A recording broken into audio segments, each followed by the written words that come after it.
नमस्कार, उत्तर प्रदेश बुलेटिन में आपका स्वागत है। मैं हूं साक्षी और अब खबरें विस्तार से।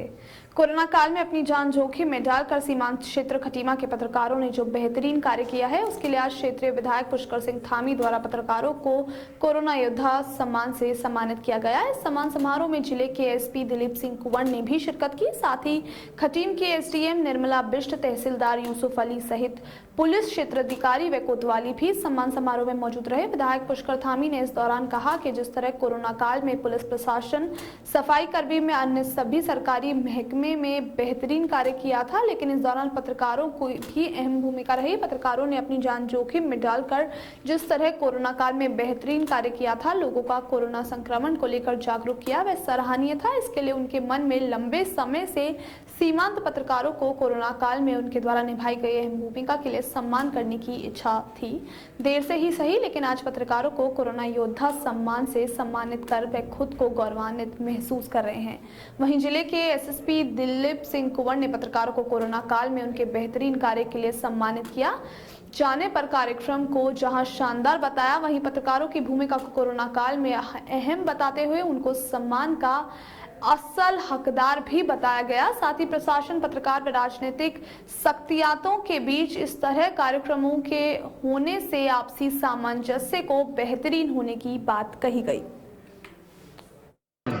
आगे बढ़ चढ़कर इस क्षेत्र में जिम्मेदार नागरिक के नाते, जिम्मेदार पत्रकार के नाते लोगों के बीच में समन्वय करने का काम और हर प्रकार से अपडेट देने का काम जो किया, अपनी जान को जोखिम में डालकर आगे बढ़े। तो एक छोटा सा, क्योंकि मैं इस क्षेत्र का प्रतिनिधि हूँ, जनसेवक हूँ, तो मुझे ऐसा लगता था कि बहुत दिनों से, क्योंकि जो लोग कोरोना के काल में मेरे खटीमा क्षेत्र में काम कर रहे हैं, उन सबका सम्मान करूं, तो आज वो मौका बहुत विलम्ब से आया, लेकिन वो मौका आया। मैं बड़ा गौरवान्वित अपने आप को महसूस कर रहा हूँ उन सब लोगों को सम्मानित कर। मैं माननीय मुख्यमंत्री जी से अनुरोध करूंगा कि कोरोना का जो टीका है, जो अग्रणी श्रेणी में जो उन्होंने जो गाइडलाइन बनी है, उसमें पत्रकारों को भी सम्मिलित किया जाए कि उनको नगर पालिका के लिए हमारे कर्मचारी हैं, सबने बहुत महत्वपूर्ण योगदान दिया था। लेकिन पत्रकारों ने भी अपनी अलग अलग क्षेत्र में उन्हें बहुत महत्वपूर्ण भूमिका अदा की थी। लोगों को जागरूक करने में, क्या करना है क्या नहीं करने के संबंध में आज़ादी जो है, और लोगों को कोरोना काल में जो व्यवसाय के समय प्रशासन के बारे में अवगत कराते हुए आपने एक व्यवस्था को चाक चौबंद करने में बहुत महत्वपूर्ण भूमिका अदा की थी। और उसी संदर्भ में आज यहाँ पर जो है, जो हमारे जो मीडिया कर्मी हैं, उनको सम्मानित करने का कार्यक्रम था। मेरे दृष्टिकोण से ये पहला कार्यक्रम है जहाँ पर मैंने देखा कि मीडिया कर्मियों के, हमारी मीडिया बंधुओं को सम्मानित किया गया, और ये बहुत ज़रूरी भी था। और इसलिए मैं आप सभी जितने भी मीडिया भारत नेपाल सीमा पर तेंदुए की खाल के साथ उत्तर प्रदेश के रहने वाले एक वन्य जीव तस्कर को गिरफ्तार की। वन्य जीव अधिनियम एक्ट में तहत कार्रवाई। उधम सिंह नगर जिले के सीमांत क्षेत्र खटीमा इंडो नेपाल बॉर्डर पर एसटीएफ की सूचना पर वन विभाग की संयुक्त टीम को उस समय सफलता हाथ लगी जब तस्करी कर ले जा रहे तेंदुए की खाल को राज्य से बाहर बेचने ले जा रहा था। जानकारी देते हुए वन विभाग के एसडीओ ने बताया कि टीम वन विभाग रेंज के अंतर्गत सीमा पर उत्तर प्रदेश के रहने वाले वन्यजीव तस्कर को एक खाल के साथ गिरफ्तार किया गया और पकड़े गए युवक से पूछताछ जारी है। फिलहाल वन अधिनियम एक्ट के तहत पकड़े गए तस्कर के खिलाफ कार्रवाई की जा रही है।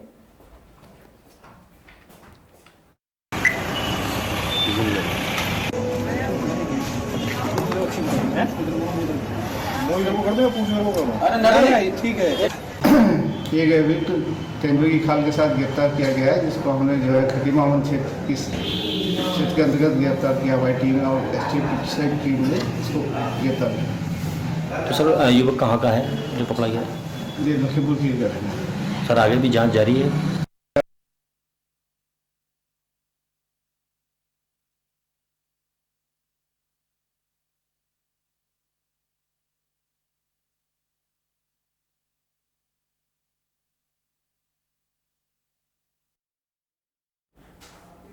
कुशीनगर जिले के पडरौना दुधी मार्ग स्थित मठिया चौराहे पर बुधवार की सुबह एक युवक की शव उसके परिजनों सहित ग्रामीणों ने सड़क पर रखकर अपनी मांग को लेकर सड़क जाम करते हुए प्रदर्शन करने लगे। सूचना मिलते ही कोतवाली प्रभारी अनुज कुमार सिंह व थानाध्यक्ष उमेश कुमार मैफोर्स पहुंचकर मृतक के स्वजनों को मनाने का प्रयास करने लगे, परंतु प्रदर्शनकारी अपनी मांग पर अड़े रहे। इसके बाद पुलिस ने हल्का बल का प्रयोग किया, जिसमें प्रदर्शनकारियों के बीच भगदड़ मच गई, जिसमें कई लोगों को चोट भी आई। इसके बाद उग्र लोगों ने पुलिस के ऊपर ऊपर ईंट पत्थर भी चलाए। सीओ सदर संदीप वर्मा मौके पर पहुंचकर सूझबूझ की परिचय देते हुए मामले को शांत कराकर शव की अंतिम संस्कार के लिए बरवा घाट पर भेज दिया, जहां पर उसके जूनों ने अंतिम संस्कार कर दिया। बताते चलें कि बीते सोमवार की शाम कोतवाली पडरौना जिले के जंगल धर्मपुर के चोरिया खास निवासी 17 वर्षीय मंटू प्रसाद कुबेरस्तान थाने के बरहज गांव स्थित ईंट भट्टे पर मजदूरी का कार्य करता था। किसी कारणवश ट्रैक्टर चालक ने उसको ट्रैक्टर पर बिठा लिया। भट्टे से कुछ ही दूरी पर चालक ने अचानक ट्रैक्टर का ब्रेक दबा दिया, जिसके मजदूर नीचे गिरकर ट्रैक्टर के पहिए से दब गया। उसकी इलाज के दौरान उसकी मौत हो गई।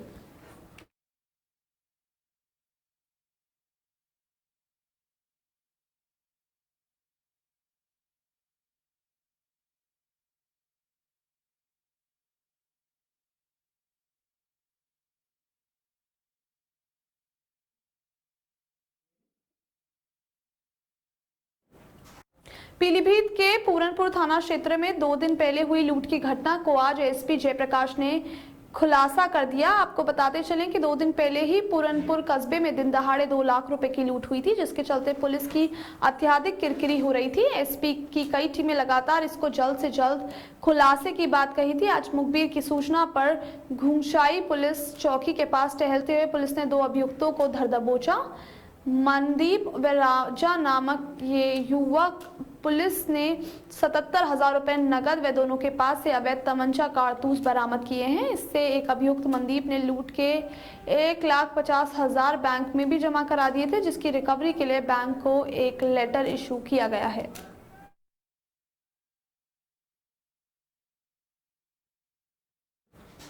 दिल्ली में किसान आंदोलन में हुई नवरीत की मौत की एसआईटी जांच कराने के लिए परिवार ने इलाहाबाद हाईकोर्ट में दायर की याचिका। रामपुर के बिलासपुर का रहने वाला था किसान। 26 जनवरी को दिल्ली में हुई थी नवरीत की मौत। नवरीत के परिवार से मिलने 4 फरवरी को प्रियंका गांधी भी रामपुर पहुंची थी। परिवार का आरोप सरकार के दबाव में बनी नवरीत की पोस्टमार्टम रिपोर्ट पर नहीं है भरोसा। सर, क्या आपने माननीय उच्च न्यायालय में अपनी कोई रीट याचिका दायर की है? हाँ की है। वह क्या है? एसआईटी की मांग की है। आप कोर्ट के माध्यम से क्या जांच कराना चाहते हैं और किससे जांच कराना चाहते हैं? पूरे मामले की जांच करवाना चाहते हैं। स्पेशल इन्वेस्टिगेशन टीम का गठन किया जाए और पूरे मामले की जांच करें। क्या आपको भरोसा है कि एसआईटी सही जांच करेगी? ना भरोसा करके क्या करेंगे, करना ही तो पड़ेगा। आपको ऐसा क्यों लगता है कि आपके पोते नवरीत की हत्या हुई है? वो तो सारे एविडेंस हैं, गोली लगी है, मौके पे गवाह मौजूद हैं जिन्होंने सामने गोली लगते देखी है, सारी वीडियोस हैं, फुटेज सब कुछ है। पोस्टमार्टम रिपोर्ट में तो गोली लगने की पुष्टि नहीं हुई है, फिर आपको उसकी हत्या जैसी आशंका क्यों लगती है? पोस्टमार्टम तो सरकार के दबाव में किया गया है। जिस सरकार से हम लड़ रहे हैं वही सरकार पोस्टमार्टम करेगी तो वो अपनी गलती मानेगी थोड़ी। नवरीत मामले की जांच कराकर आप जनता में क्या संदेश देना चाहते हैं? हम चाहते हैं कि लोगों का विश्वास किसी न किसी सिस्टम पे बना रहे। वैसे तो देश का विश्वास तो टूट चुका है और सब कुछ बिखर रहा है, देश बिखर रहा है। अगर कोई हमारे इस कदम से एसआईटी बन जाए और कोर्ट सही इन्वेस्टिगेशन करके हमें इंसाफ दे दे तो और 10 लोगों का विश्वास फिर लौटेगा जो एक बार टूट चुका है। क्या आपकी सरकार से भी कोई मांग है? नहीं, हमने नहीं सरकार से कोई मांग। अपने प्यारे पोते को खोने के बाद भी क्या किसान आंदोलन के लिए आप और आपका परिवार काम करता रहेगा? क्यों नहीं, हमारे पोते ने जिस काज के लिए शहादत दी है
ਸਰਕਾਰ ਦੇ ਨਾਲ 4 ਜੰਗਾਂ ਲੜੀਆਂ ਸਨ।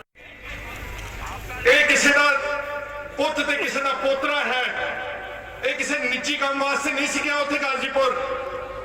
ਇਹ ਕਿਸਾਨ ਅੰਦੋਲਨ ਦਾ ਹਿੱਸਾ ਬਣਨ ਵਾਸਤੇ ਉੱਥੇ ਗਿਆ ਸੀਗਾ। ਨਿਮਰਤਾ ਨਾਲ ਹੱਥ ਜੋੜ ਕੇ ਬੇਨਤੀ ਕਿ हरदीप सिंह डिबडीबा। सर, क्या आपने माननीय उच्च न्यायालय में अपनी कोई रीट याचिका दायर की है? हाँ की है।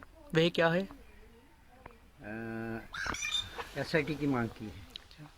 आप कोर्ट के माध्यम से क्या जांच कराना चाहते हैं और किससे जांच कराना चाहते हैं? पूरे मामले की जांच करवाना चाहते हैं। स्पेशल इन्वेस्टिगेशन टीम का गठन किया जाए और पूरे मामले की जांच करें।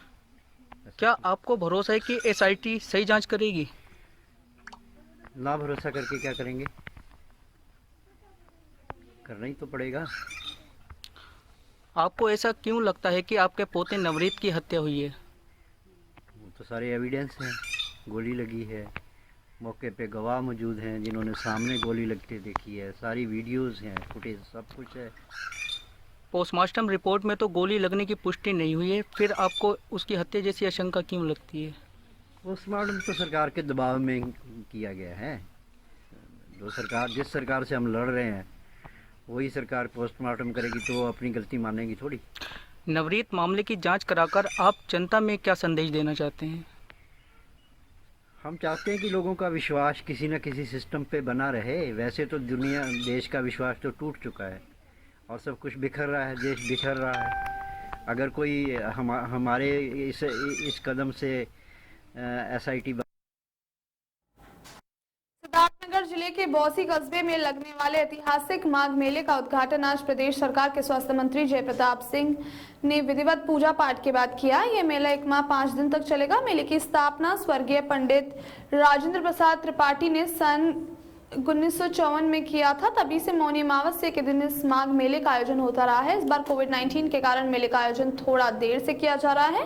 मेले के उद्घाटन में स्वास्थ्य मंत्री को स्वागत जमकर किया गया। स्वागत समारोह में नाबालिग बच्चों से बैंड बाजा बजवाया गया, जो आप वीडियो में भी देख सकते हैं। इस मेले का आयोजन बौसी नगर पालिका द्वारा किया जाता है। मंत्री जी के स्वागत के दौरान नगर पालिका के जिम्मेदारों को यह भी ख्याल न रहा कि जिस नाबालिग बच्चे के हाथों में किताब होनी चाहिए थी, उसी हाथों में बैंड बाजा मेला आयोजकों ने थमा दिया। वहीं मेले का उद्घाटन करने वाले स्वास्थ्य मंत्री ने मेले की ऐतिहासिकता के बारे में बताते हुए कहा कि यह मेला इस जिले व बौसी की पहचान है। मेले को और भव्यता देने के लिए नगरपालिका प्रशासन को कड़े निर्णय लेने पड़ेंगे।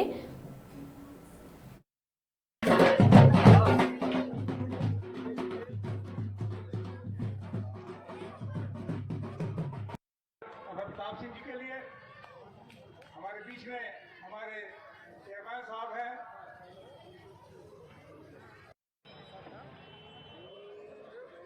और 7वां माघ मेला वर्ष कितनी प्रगति हुई, क्या इसमें और यही कहा जा रहा है कि कोविड-19 देखिए 68 साल हो गया आज के बासी के माघ मेला को लगने से, और ये जरूर है कि जैसे जैसे आबादी बढ़ी और बहुत सारे जगहों में मेला का आकार बन गया, अलग शहरों में भी मेला लगने लग गया, उससे हमारा बासी का मेला एक प्रकार से सीमित हो गया और यहाँ के गांव और यहाँ के जिला के अंतर्गत यही एक मेला रह गया। अन्यथा पहले तो बहुत दूर दूर से लोग आते थे।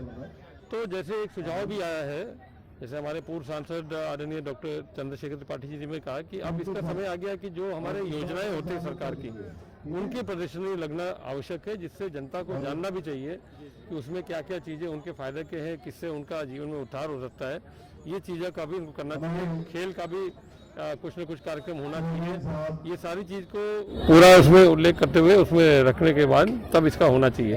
तो अभी तो जैसे सामान्य लगता है वैसे लगता है। विकास के लिए धन आड़े आ जाता है, धन की कमी आड़े आती है, क्या इसको लेके कोई नई योजना बनवा रही है? देखिए, धन तो हमने पहले भी कहा था कि इसको हमको अपना खुद का अब धन जनरेट करना पड़ेगा।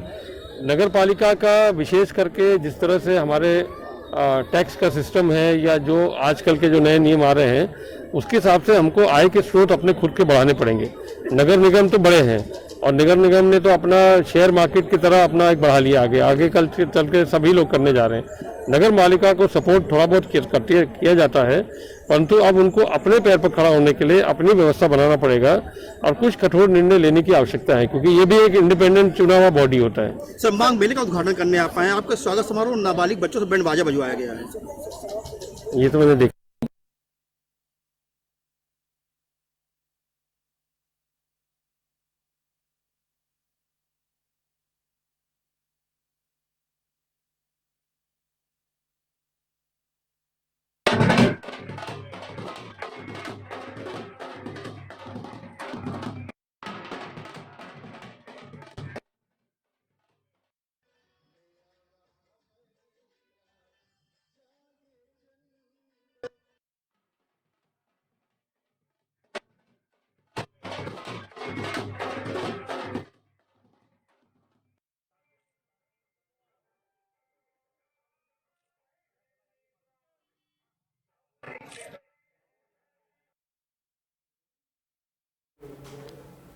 सितारगंज विधानसभा क्षेत्र शक्ति फार्म के अरविंद नगर में सस्ता गल्ला विक्रेता कमलेश मलिक के यहां विधायक सौरभ बहुगुणा के द्वारा स्मार्ट राशन कार्ड बांटा गया। महिलाओं का कहना है कि हमें बहुत खुशी है कि सबसे पहले हमारे गांव अरविंद नगर में हमारे क्षेत्र के विधायक ने हमें स्मार्ट राशन कार्ड दिया है।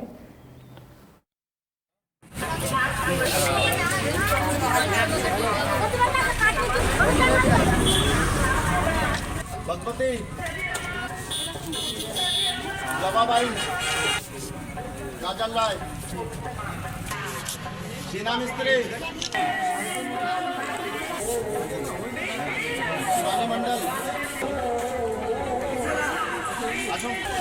और हम लोगों को राशन भी हर महीने मिल रहा है और खुशी भी मिलती है हम लोगों को। जैसे कि अगर सौरभ भाईगुना भाई ने हमारा राशन कार्ड दे के गया, बहुत अच्छा लगा। सौरभ भाईगुना के लिए आगे भी हम लोग बढ़ना चाह रहे हैं कि सौरभ भाईगुना हमारे गांव वालों के लिए कुछ करे, बहुत खुशी मिलेगी हम गांव वालों को। इस राशन कार्ड से ट्रैक्टर ने मारी बाइक को जोरदार टक्कर। बाइक पर सवार थे 2 लोग। ट्रैक्टर की टक्कर से युवक की मौके पर दर्दनाक मौत। बाइक पर सवार किशोर की हालत गंभीर रूप से घायल किशोर को सीएचसी बंगरमऊ में किया भर्ती। गंभीर रूप से घायल को सीएच बंगरमऊ जिला अस्पताल रेफर कर दिया गया। सूचना पर पुलिस ने शव को पोस्टमार्टम के लिए भेजा। जिला अस्पताल बंगरमऊ कोतवाली क्षेत्र के बोर्डियागाडा मोड़ बिल्हौर मार्ग की घटना।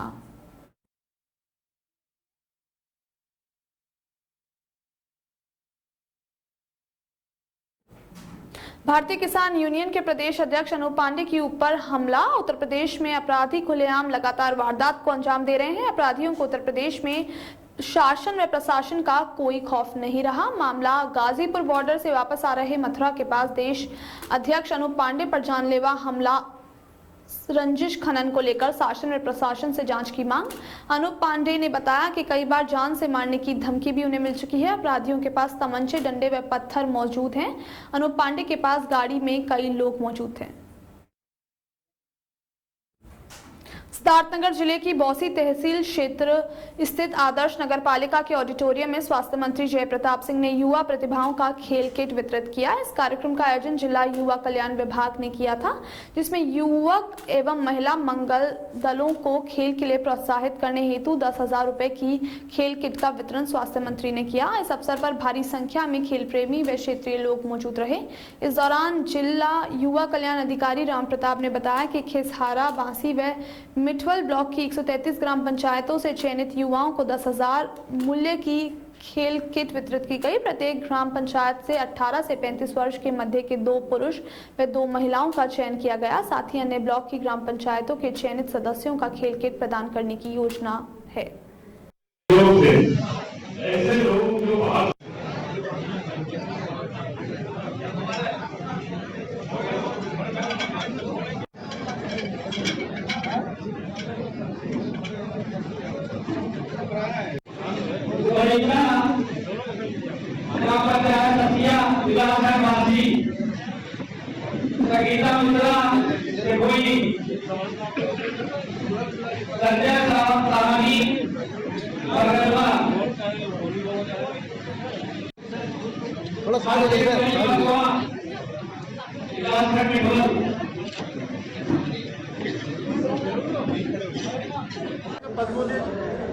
मैं राम प्रताप सिंह, जिला युवा कल्याण अधिकारी, सिद्धार्थनगर।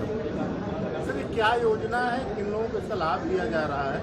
इसमें जो प्रदेश में और जिले में युवक और महिला मंगल दलों का गठन होता है, ये युवक और महिला मंगल दल 15 से 35 साल के बीच में होते हैं, जो कि श्रमदान से और सामुदायिक सहभागिता से कार्य करते हैं। इनको सरकार सक्रियता के लिए 10,000 रुपये मूल्य का खेल प्रोत्साहन सामग्री प्रदान करती है। आज क्या कार्यक्रम है? आज खिसरहा, मिठवल और बांसी 3 ब्लॉकों के लगभग 133 ग्राम पंचायतों को, जिसमें यहाँ पे 2 महिला और 2 पुरुष को बुलाया गया हर ग्राम पंचायत से, इनको खेल प्रोत्साहन सामग्री प्रदान की गई माननीय मंत्री जी द्वारा, और अभी जो बचे हुए हैं उनको हमारे द्वारा की जाएगी। आगे की क्या योजना है? आगे का योजना है कि इनको सक्रियता, ये जब खेलना स्टार्ट करेंगे, खेलना तो एक खेल प्रोत्साहन सामग्री एक जो है माध्यम है, लेकिन वास्तविक रूप से इनको सामाजिक विकास और गांव के उत्थान के लिए काम करना है। सर, 10,000 रुपये में क्या क्या दिया जाए? 10,000 रुपये में 4 फुटबॉल है, 4 वॉलीबॉल है, वॉलीबॉल का 2 नेट है और डिप्स स्टैंड है, 1 पंप है हवा भरने के लिए और एक रस्सी कूदने के लिए। अलीगढ़ के थाना गोंडा में मुरवार में मंगलवार को किसान पंचायत आयोजित करने के फेर में राष्ट्रीय लोक दल के नेता फंस गए हैं। पुलिस ने बिना अनुमति पंचायत के आयोजन को लेकर राष्ट्रीय लोक दल के उपाध्यक्ष जयंत चौधरी सहित 5 से 6 हजार अज्ञात लोगों पर मुकदमा दर्ज किया है। यह मुकदमा निषेधाज्ञा उल्लंघन एवं महामारी अधिनियम के तहत दर्ज किया है। मुकदमा थाना गोंडा के एसआई सोहनवीर सिंह की ओर से एक राय होकर निषेधाज्ञा उल्लंघन करने, महामारी अधिनियम आदि के तहत दर्ज किया गया है।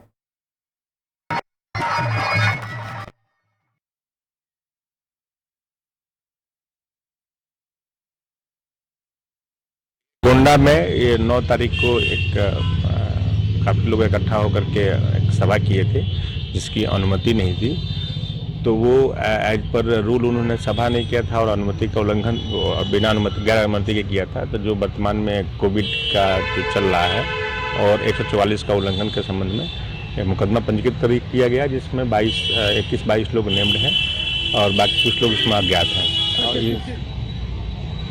अब इसमें पूरी जांच हो रही है। जांच में सभी बिंदुओं को समावेशित किया जाएगा। समावेशित करने के बाद से जो तथ्य सामने आएंगे उस हिसाब से इसमें आगे विधिक जो कार्रवाई बनती है वो कार्रवाई इसमें की जाएगी। ये एक लोकल कोई जो ऑर्गेनाइजर लोग हैं उन्होंने सभा कराई थी, तो वो जो ऑर्गेनाइजर के खिलाफ इसमें मुकदमा लिखा गया है बिना अनुमति के जनसभा करने के। हाँ, इसमें जयंत चौधरी जी इसमें सम्मिलित हुए थे, तो उसी के परिप्रेक्ष्य में ये जो जिन्होंने बिना अनुमति की जनसभा कराई थी उसमें मुकदमा लिखा गया। नहीं, अभी उसमें मतलब 20-21 लोग हैं। तो जो लोग उसमें जिन्होंने बिना अनुमति के प्रोग्राम किया होगा और जो उसमें धारा बनती होगी, जो वर्तमान में धारा प्रचलित है, उस हिसाब से इसमें कितने लोग 6000 लोग हैं सर अज्ञात में? अब अज्ञात में कुछ लोगों का मुकदमा लिखा गया है, उसकी संख्या से कोई बहुत मायने नहीं रखता है।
राज्य सरकार द्वारा लागू किए गए विकास प्राधिकरण के खिलाफ आम जनता का आक्रोश बढ़ता ही जा रहा है। आज उधम सिंह नगर जनपद की सीमांत तहसील खटीमा में आम जनता ने तहसील परिसर में विकास प्राधिकरण समाप्त करने की मांग को लेकर धरना प्रदर्शन किया और अपनी मांग का ज्ञापन एसडीएम को सौंपा।